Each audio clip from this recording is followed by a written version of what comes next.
my name is Amy Kowal, and I am a part of the Clemson University Something Very Fishy Creative Inquiry team. In this module, I'll demonstrate how a keystone species helps show how the ocean makes the Earth more habitable. So without further ado, let's dive right into the story of Phil the phytoplankton. Hello class, I'm Miss Shelley. Now it's time for roll call. Has anyone seen Phil? I haven't seen him. Me neither. Guys, I'm right here.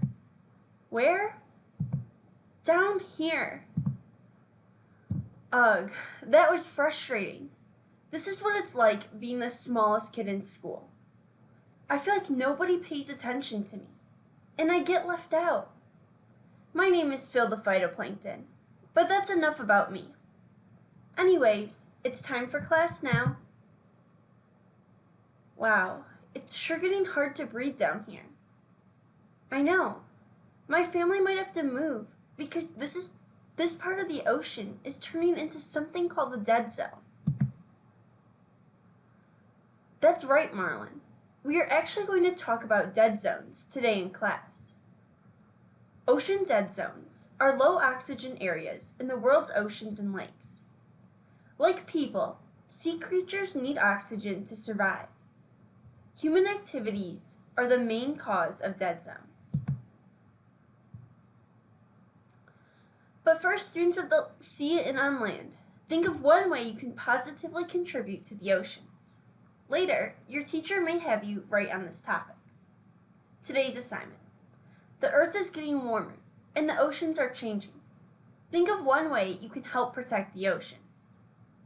Let's first see what some of your classmates have to say.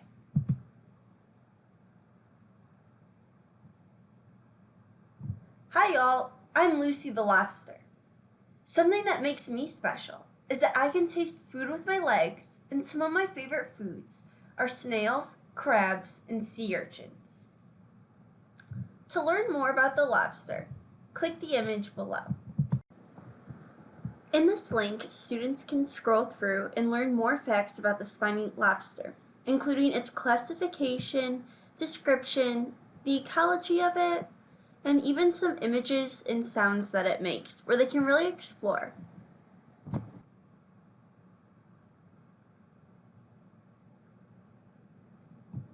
Sam the shark here.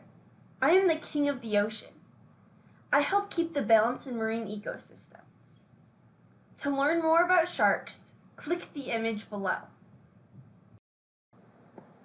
Just like with the lobster, kids can scroll through and use this encyclopedia page to learn more about sharks.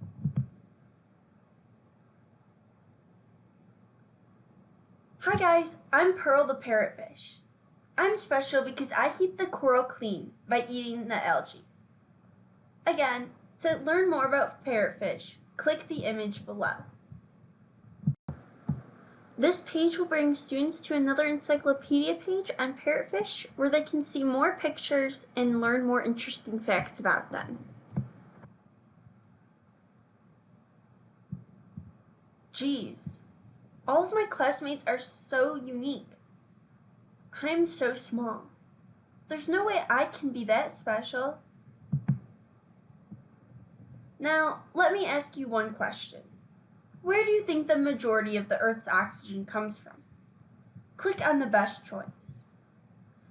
And if the student picks space, because there must be a ton of air out in space, well, actually, that isn't necessarily true. Or if they pick rainforest, well, that's not necessarily true either. But when they click on the ocean, that's right. Phytoplankton like you actually produce up to half of the planet's oxygen. This helps other animals and people breathe and can help get rid of dead zones. Wow, that's so cool. Now try this problem and click on the best answer. In dead zones, oxygen concentrations are rarely above 2 milligrams per liter. How many milliliters are there in 1 liter? And if they pick 10, well, actually that isn't necessarily true. But if they click on 1,000, that's right. So let's learn a little bit more about phytoplankton.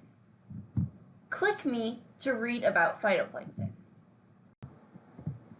On this page, students can read about plankton and see how they impact the carbon cycle, biomass variability, and see more pictures of them and explore about their importance. Click me to watch a video on phytoplankton. We're phytoplankton. We live in the vast oceans. We may be microscopic, but we keep all life in motion. We're phytoplankton. We produce the air that you breathe. We're a plant that feeds. And the video continues with about another 3 or 4 minutes of songs explaining more about phytoplankton in a fun way for students to learn about them. Without your help, Phil, we wouldn't be able to breathe. Wow, I am important. I guess that goes to show that no matter how small you are, you can still make a big difference. No matter how big or small you are, you can make a huge difference on the ocean's health. Write a paragraph on how you can help the ocean in the space provided on your worksheet. To help you come up with an idea, click on the link below. Then click on the Conservation Tips tab. On this page, students can learn about different ways that they can help the planet that are easy for them to do. Whether it's picking up trash, reusing and recycling, or many other ways, they can use this to help write about how they can cause change for the world. With your teachers and/or parents' permission, download this free app from the App Store to learn more about phytoplankton. If your school has access to iPads or other tablets and technology, I'd highly suggest downloading this app where students can interact and learn more about phytoplankton and how they can help conserve energy and clean up our planet. On the PhytoHeroes website, there's also resources for teachers to find free lesson plans and more information about phytoplankton. The end. Hope you enjoyed.